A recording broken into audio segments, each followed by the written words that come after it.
Savitri silks చేనేత వస్త్రాల అద్భుత ప్రపంచం. సంప్రదాయం స్టైల్ ఒకే చోట. నేను కాలేజ్ స్టూడెంట్గా ఎలా ఉన్నానో అలాగే ఇప్పుడు తిరుగుతున్నాను. అంటే అప్పుడు మా మమ్మీ నన్ను చూసుకునేవారు. మమ్మీ తర్వాత అన్ని విషయాల్లో ఆవిడ షీ విల్ బి చాలా ఫ్రీగా ఉంటారు. మా నాన్నగారు పోలీస్ ఆఫీసర్ కాబట్టి మా నాన్నగారు నైట్ మేము పడుకున్న తర్వాత వస్తారు, పొద్దున్న మేము లేచే లోపల వెళ్ళిపోతారు. సో మా నాన్నను ఓసారి 1 వీక్ గ్యాప్లో చూస్తూ ఉంటాము. సాటర్డే సండే స్కూల్ లేని టైంలో అలాంటి సమయంలో మేము సరే మా డాడీ వస్తారు అని నైట్ మేము మెలుక్కుండి వెయిట్ చేసి చూసిన రోజులు ఉంది. మిగిలిన టైంలో మేము చూసేది. సో మమ్మీతో అన్నీ నేనే పెద్ద కొడుకు, అన్నీ మమ్మీని తీసుకెళ్ళడం తీసుకురావడం.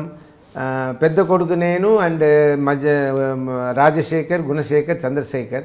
చిన్న కొడుకు నేను అంటే చాలా ఇష్టం. నా తర్వాత చిన్న కొడుకు ఇష్టం మమ్మీకి. సో ఇలా పెళ్ళి అయిన తర్వాత జీవితతో మా మమ్మీకి నిజంగానే జీవిత వచ్చి మమ్మల్ని దూరం చేసేసింది అని ఒక ఫీలింగ్ ఫస్ట్. తర్వాత ఆవిడకి వచ్చి పోను చూసి లేదు జీవిత వల్లనే కుదురుతుంది నా కొడుకుని చూసుకోవడానికి, ఇంకెవరి వల్ల కుదరదు. నేను ఈ యాక్టింగ్ ఇదంతా ఉంటే నేను కొంచెం మమ్మీ ఎవరికి భయపడరు.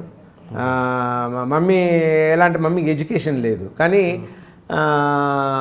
ఆ ఎడ్యుకేషన్ లేని దానివల్ల ఫాదర్ పోలీస్ ఆఫీసర్గా ఉండి ఎవరైనా గెస్ట్ తీసుకొచ్చి 4 కాఫీ పెట్టు అంటే కాఫీ తీసుకొచ్చి ఇచ్చేసి ఆ తర్వాత గొడవ చేస్తుంటారు. ఏంటి ఇదే పని నా జీవితం అంతా కాఫీ, మీ వచ్చే గెస్ట్లకి కాఫీ వేసిచ్చి అది వేసిచ్చి భోజనం పెట్టించి ఇదే నా పని అని మా మమ్మీ అంటుంటారు. నేను కొంచెం పెద్ద అయిన తర్వాత ఏంటమ్మా మీకు ఎడ్యుకేషన్ లేదు కాబట్టి మీరు ఇలా మాట్లాడుతున్నారు, అలా కాదు నువ్వు చెయ్యాలమ్మా, డాడీ పోలీస్ ఆఫీసర్ కదా, ఆయన ఫ్రెండ్స్ వస్తారు పోతారు, నువ్వు అడ్జస్ట్ చేయాలి అని.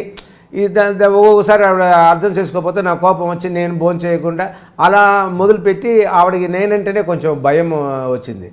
సో ఆవిడ పెళ్ళి అయ్యి కొన్ని ఇయర్స్ తర్వాత జీవిత దగ్గర అడిగేది ఏంటి పులి అదేంటి కేజీ లోపల వెళ్ళిపోయిందా, నువ్వు వెళ్ళి మాట్లాడమ్మా, వాడితో ఎవరు మాట్లాడలేరు అన్నట్టు మా మమ్మీ అంటది.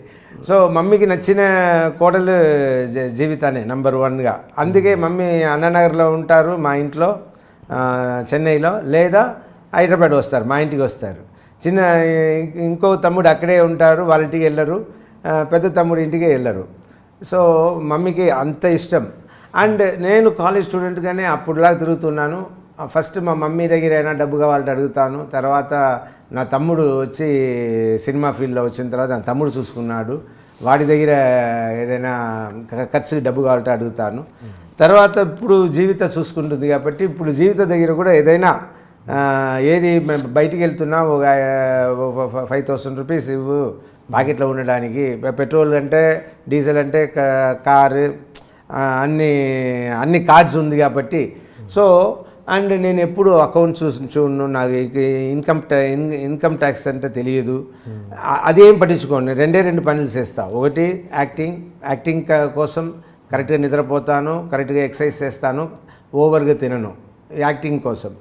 అండ్ ఇంకోటి నచ్చింది ఏంటి మెడిసిన్ వచ్చి హెల్త్ కోసం, నా హెల్త్ కోసం, నా ఫ్యామిలీ హెల్త్ కోసం మెయిన్గా, తర్వాత దానిపైగా ఉన్న మోజు, ఇది 2 పని చేస్తుంటా.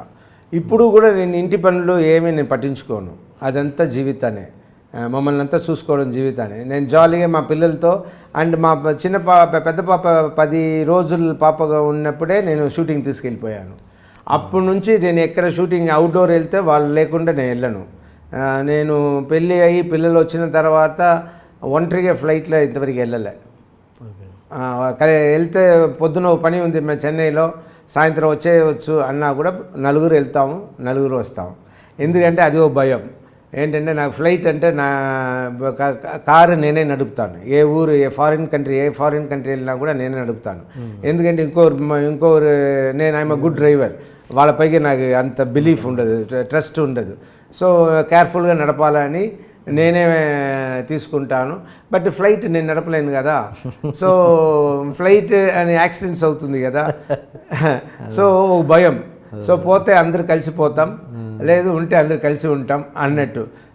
ఇప్పుడు ఈ మధ్యన ఫ్లైట్ సరే జీవితాన్ని ఒంటరిగా పంపించాలి, అవసరం వచ్చింది, పిల్లలకు స్కూల్ ఉంటుంది, జీవిత సెన్సార్ బోర్డుకి వెళ్ళాలి, రావాలి. సో ఇదంతా ఊరికి ఎగ్జాంపుల్. సో ఇలా వచ్చినప్పుడు దేవుడి దగ్గర నేను దండం పెట్టుకున్నప్పుడు, దేవుడా ఏం కాకూడదు జీవితానికి, లేదు మాకు ఏం కాకూడదు, భద్రంగా వెళ్ళి భద్రంగా రావాలి, జీవితాన్ని ఇది ఏ ప్రాబ్లం లేకుండా వెళ్ళి రావాలి అని దేవుడిని దండ పెట్టుకున్నప్పుడు దేవుడు నన్ను తిరిగి అడిగినట్టు ఒక ఫీలింగ్.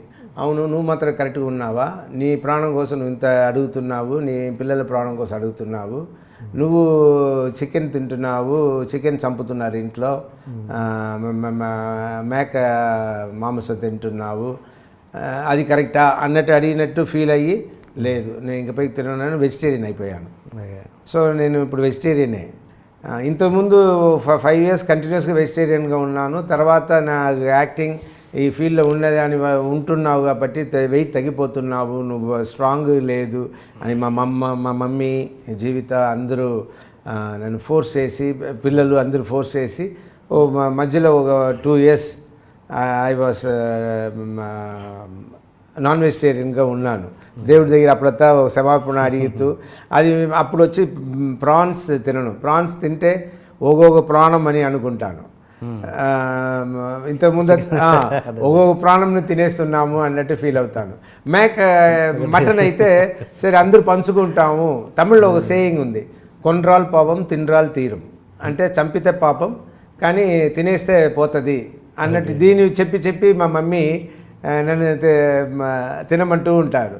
సో మమ్మీ కోసం మళ్ళీ నాన్ వెజిటేరియన్ స్టార్ట్ చేసి, ఇప్పుడు మా టోటల్ మమ్మీ చనిపోవడానికి ముందే ఓ 6 monthsగా నేను తినట్లేదు నాన్ వెజ్, మళ్ళీ మానేసా. ఇంకా ఎప్పుడు తినను, because I don't want to, ఇది ఇలాగా. సో నా responsibilities only 2 responsibilities I take. One is acting, second thing is medicine. ఈ యాక్టింగ్ రెస్పాన్సిబిలిటీ నేను యాక్ట్ చేసి తప్ప మిగిలిన నా డేట్స్ చూడడం, నాకు రెమ్యునరేషన్ మాట్లాడడం, వేరే ఏదైనా ఉంటే మధ్యలో జీవిత దగ్గర చెప్తాను, జీవిత డైరెక్టర్ గారికి చెప్పేయి ఇలా అని, లేదా ఆయనకి చెప్పే ప్రొడ్యూసర్ గారికి చెప్పేయి ఇలా అని జీవితాన్ని మధ్యలో ఎక్కువ పెట్టుకుంటాను. ఇంకోటి వచ్చి నాకు చిన్నప్పటి నుంచి నత్తి, అందువల్ల ఫోన్లో మాట్లాడితే నత్తి ఎక్కువ వస్తుంది నేరుగా మాట్లాడేటప్పుడు. అందుకే కొన్నిసారి తడపడుతూ వర్డ్స్ కోసం వెతుకుతూ వేరే లాగుతూ ఉంటాను. అదే కొంతమంది అడుగుతారు, మేము తెలుగు రాదా అని. తెలుగు కాదు, తమిళ్ మాట్లాడినా అలాగే ఉంటుంది, ఇంగ్లీష్ మాట్లాడినా అలాగే ఉంటుంది. బికాస్ నత్తి వల్ల, నత్తి వరదరాజన్ మా నాన్నగారి పేరు, పేరు వరదరాజన్. వా అనేదే నాకు కష్టం, అది ఒక్కొక్కసారి రానప్పుడు అంటాను. సో అది అసహ్యంగా ఉంటుంది అని మిస్టర్ వరదరాజన్ అంటాను. నేను దిగాల్సిన బస్ స్టాండ్ ఒకప్పుడు ఏమైంది, మా ఇల్లు మారేప్పుడు వైష్ణవ్ కాలేజ్, అది వచ్చి ఎస్పెషల్లీ అందరి ముందు బస్ కండక్టర్ వచ్చి టికెట్ అడిగినప్పుడు ఒకసారైనా వైష్ణవ్ కాలేజ్ అని చెప్పి టికెట్ తీద్దామని అనుకున్నాను. నాకు అవ్వకుండానే పోయింది. నాకు సరే వాడు టికెట్ అని సొల్లే టికెట్ అని మమ్మల్ని ఏంటి టెర్మినస్ అనేస్తా. ఓ 20 పైసా 30 పైసలు ఎక్కువ పెట్టి టెర్మినస్ టికెట్ కొంటానే కానీ వైష్ణవ్ కాలేజ్ నేను ఇంతవరకు చెప్పింది లేదు. సో దానివల్ల కూడా కలిపి జీవితాన్ని ఎక్కువ మాట్లాడిస్తాను ఫోన్లో, దాంట్లో. సో నేను ఈ వయసులో మీరు ఏడుస్తారా అన్నదానికి ఈ ఆన్సర్, ఇంత పెద్ద ఆన్సర్ వచ్చింది. అంటే